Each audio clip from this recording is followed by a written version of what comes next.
E essa questão fica bem evidente na fala deles, né?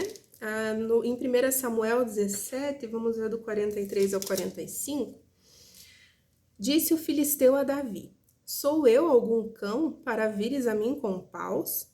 E pelos seus deuses amaldiçoou o filisteu a Davi. Disse mais o filisteu a Davi: Venha a mim, e darei a tua carne às aves do céu e às bestas feras do campo.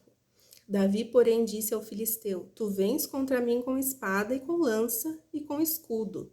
Eu, porém, vou contra ti, em nome do Senhor dos Exércitos, o Deus dos exércitos de Israel, a quem tens afrontado. Então, veja bem, fica bem claro que Golias ele estava indo, né, contra Davi pelos deuses, em nome dos deuses dos filisteus. E Davi, então, lhe responde: Eu vou contra ti em nome do Senhor dos Exércitos, daquele que é o único Deus, ou seja, não tem outra alternativa a não ser vitorioso, já que você está afrontando o único Deus, né? Então veja como muda um pouco nossa percepção quando nós entendemos isso, né? De que forma essas batalhas aconteciam, faz nós entendermos melhor a mente de Davi, porque ele achava que seria óbvia a vitória, né? Porque ele cria em Deus. Ele sabia que Deus ia vencer.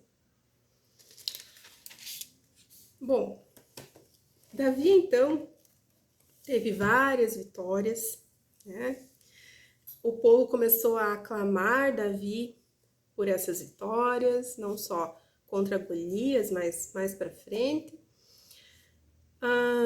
Saul então diz, né, para Davi, achando que ele ia morrer, para ele voltar matando 100 filisteus, e ele volta com 200 filisteus mortos. Então casa com Mical, filha de Saul, mas Saul continua tentando matá-lo, perseguindo, e tem toda aquela história de perseguição que vocês já conhecem, né? E Davi acaba sendo aclamado pelo povo por causa das vitórias, da coragem, certo? E aí, eu vou pular para a parte já que Davi assume o reino, né, por causa do nosso tempo aqui. E algumas coisas que ele faz, irmãos, que é benéfico, né, é justamente ampliar os territórios, certo? Lembram aqueles territórios que quando Josué entra na Terra Prometida, ele poupa alguns daqueles povos e aqueles povos acabam guerreando e o povo não consegue dominar totalmente a região como Deus havia instruído, né? Agora essas regiões vão ser conquistadas. Então é como se a promessa feita a Abraão lá atrás, né, de que a sua descendência herdaria toda Canaã, isso vem a se cumprir agora com Davi, certo? Demorou. Então ela começa a se cumprir com Josué, mas esse cumprimento tem sua totalidade agora com Davi. Então a unificação do reino, embora sempre houvesse alguma rixa ali entre as tribos, esse é um momento de maior tranquilidade, certo? Para entre as tribos, para o reino todo. Então tá tudo unificado, né? Com Salomão isso continua e ainda aumenta um pouco mais essa questão da paz, ok? Mas nós vamos ver isso mais para frente. Mas aqui, assim, é aquele momento que as coisas estão começando a entrar nos eixos, vamos dizer assim, certo? Deus escolheu Davi para isso. E Davi também faz com que a capital do reino fosse direcionada a Jerusalém.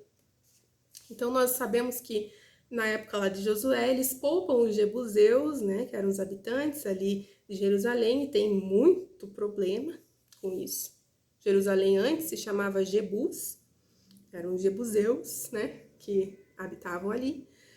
E então Davi, ele consegue conquistar Jerusalém, ok? Então ele quer trazer a arca para lá, certo? Enquanto nesse momento ainda estava o tabernáculo, a arca ficava itinerante, né? Então tem aquele momento da trazida da arca para Jerusalém, tudo isso que vocês com certeza lembram, certo?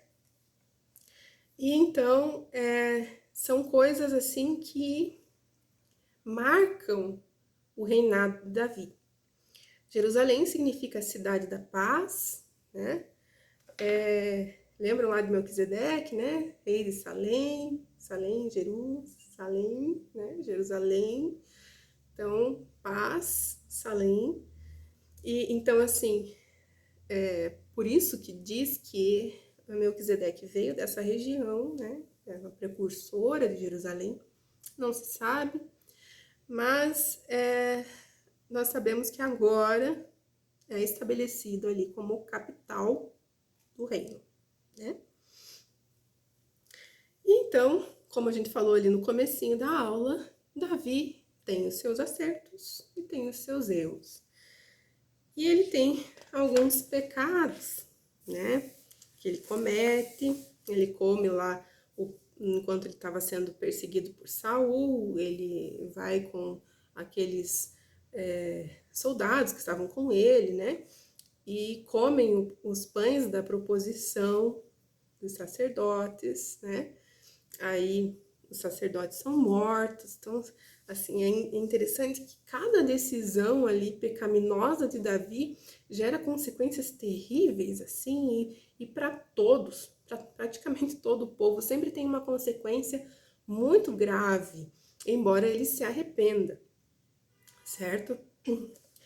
E aí, depois dessa questão, né, isso ainda antes dele assumir o trono, e aí depois já reinando, tem o famoso pecado com Batseba, né? Que é aquele pecado que a gente pensa assim, ai, ai, ai, homem segundo o coração de Deus, ui, né?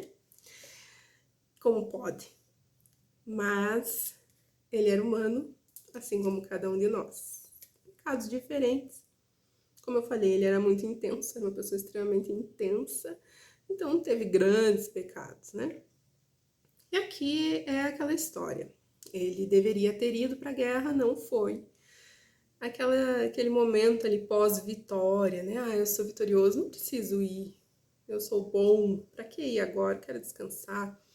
Ele deveria ter ido, mas ele fica e aí surge a tentação, né? Ele vê Batseba, chama para o palácio, se deita com ela, aí ela engravida, aí Urias volta, que era a esposa de Batseba, né? Volta da batalha, Davi tenta fazer com que ele, né, se deite com sua esposa para afinal encobrir ali e parecer que o filho era dele, né, Urias. Mas Urias era muito fiel e existia um jejum que era feito durante as guerras, que eles não deveriam ter relações, né, com suas esposas naquele tempo, e Urias era muito fiel. Isso dói, né? Urias era muito fiel e ele não aceita isso. E aí há todo aquele plano de Davi de colocar Urias na frente de batalha para fazer com que ele morresse para ficar com a sua esposa. É a tal da história difícil de engolir, né?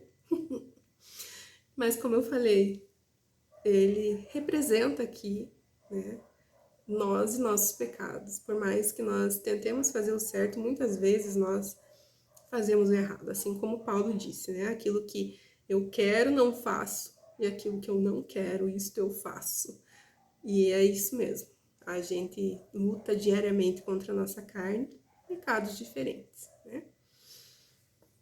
E aí vieram consequências. Consequências sobre a família de Davi. Dá pra ver que era muito difícil ali aquela família. Deu um monte de coisa errada, né?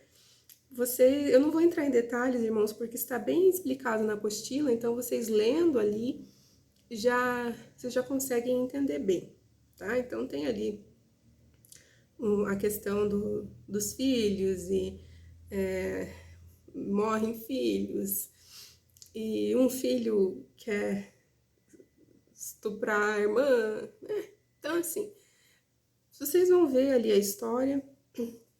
Nós temos mais um grande pecado de Davi, né? Que é o recenseamento, né? Que Davi resolve fazer uma contagem do exército, dos habitantes ali de Israel, e Deus não quer que ele faça. E ele desobedece a Deus e ele faz. Isso é bem interessante porque quando a gente olha, não parece ser uma coisa ruim, né? Por que será que Deus não quis que ele fizesse? Aqui a gente pode tirar como uma ideia é que ele queria a contagem do exército, a contagem do povo, para se engrandecer, né?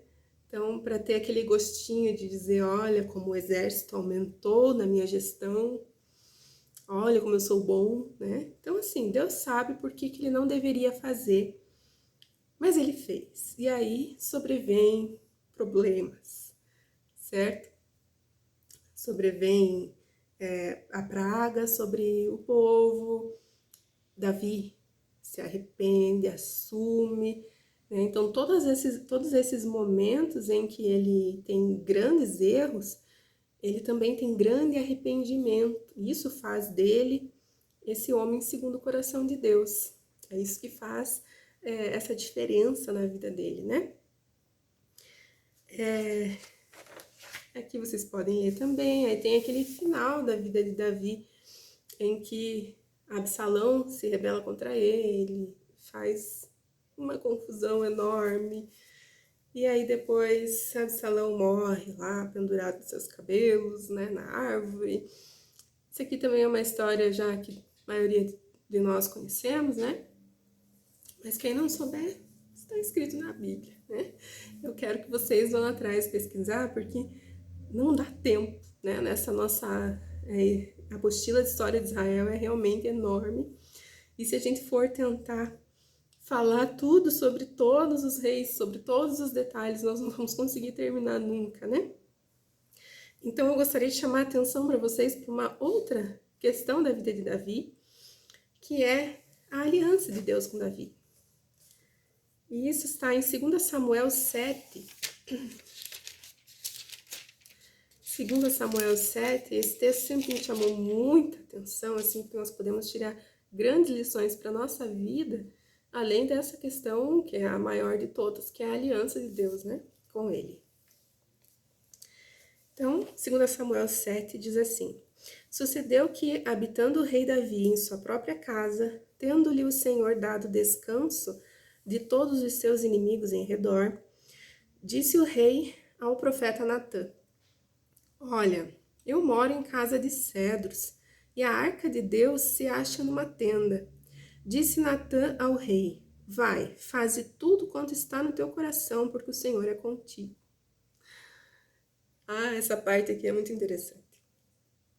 Então, Davi, ele começa a observar que ele vivia numa casa de cedros e toda bonita, pomposa, enquanto a arca vivia numa tenda.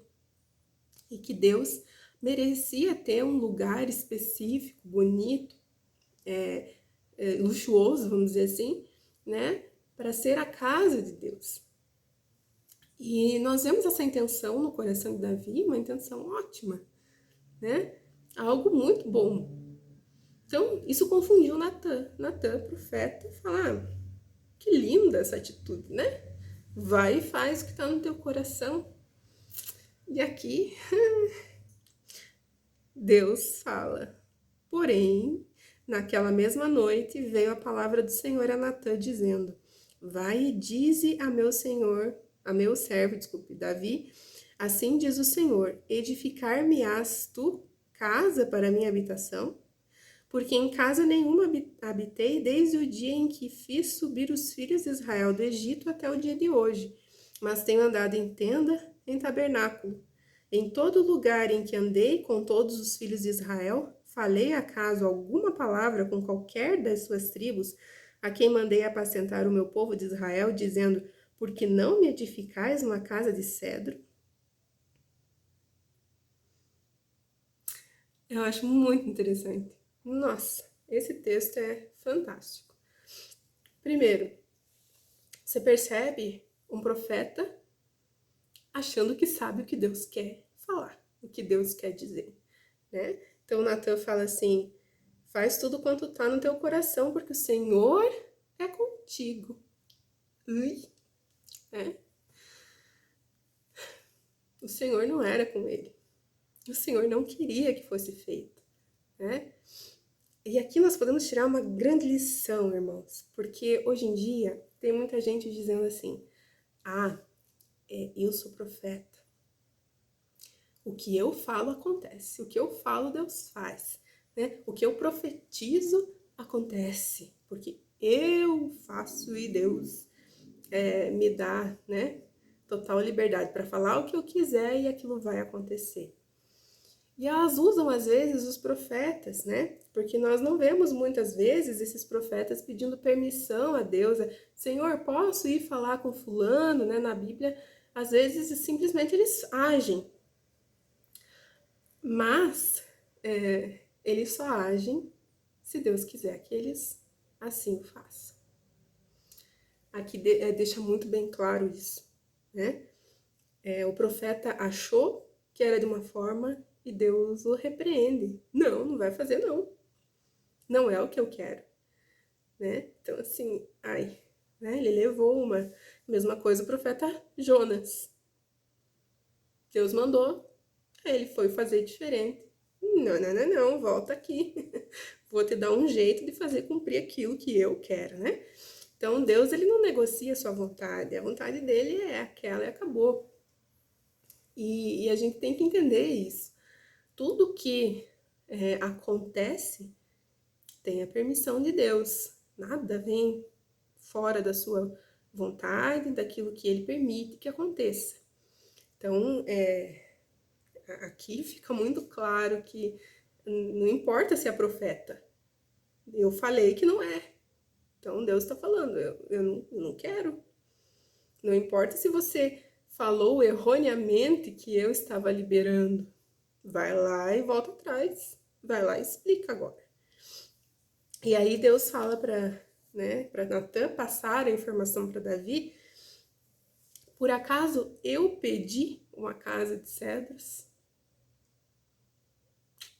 Interessante, né, irmãos? Aqui, uma lição que eu aprendo nesse texto é que, sabe aquela frase de boa intenção, o inferno tá cheio? É bem por aí. A intenção de Davi era maravilhosa. A intenção de Natan em permitir também era maravilhosa. Mas era uma desobediência, porque Deus não tinha mandado que aquilo fosse feito. Aí que tá. Tem pessoas que falam assim: Deus aceita qualquer coisa se for de coração. Deus aceita qualquer tipo de adoração se for bem intencionado. Será? Aqui nós percebemos que não é bem assim. Se Deus não mandou que fosse feito daquela forma, não façamos nós. Não é porque temos boa intenção que Deus está se agradando, que não é uma desobediência. Então Deus fala que se eu quiser alguma coisa, pode deixar que eu peço, tá? Eu não pedi, então você não faz. Basicamente a questão do censo. Deus não pediu, Davi fez e se lascou, né? Então aqui nós vamos ver agora a parte da misericórdia, certo? No 8, agora, pois, assim dirás ao meu servo Davi. Assim diz o Senhor dos Exércitos: Tomei-te da malhada, de detrás das ovelhas, para que fosses príncipe sobre o meu povo, sobre Israel. E fui contigo por onde quer que andaste. Eliminei os teus inimigos diante de ti, e fiz grande o teu nome, como só os grandes têm na terra.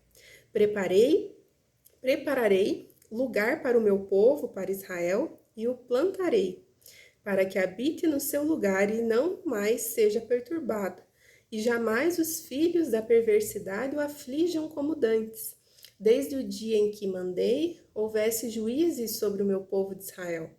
Dar-te-ei, porém, descanso de todos os teus inimigos. Também o Senhor te faz saber que ele, o Senhor, te fará casa. Quando teus dias se cumprirem e descansares com teus pais, então farei levantar depois de ti o teu descendente, que procederá de ti, e estabelecerei o seu reino. Aqui é muito interessante, irmãos, porque ele fala, né? Estabelecerei o seu reino e eu levantarei o teu descendente. Esse texto, ele é duplamente interpretado, tanto com a descendência imediata de Davi, Salomão, quanto o descendente principal de Davi, filho de Davi, Jesus. Né? Nós vemos que um dos motivos que Deus não permite que Davi construa o templo, além dos motivos que ele dá diretamente aqui, mas simbolicamente é porque o filho de Davi deveria construir o templo. Aqui nesse caso, tanto Salomão quanto Jesus. Então nós temos aspectos messiânicos a respeito dessa aliança, desse momento aqui, e temos aspectos imediatos que iriam acontecer ali na sequência. Então, quem estabeleceria o templo físico seria Salomão, mas quem estabeleceria o templo espiritual seria Jesus.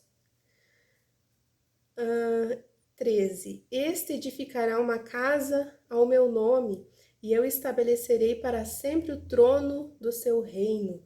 Eu lhe serei por pai, e ele será por filho.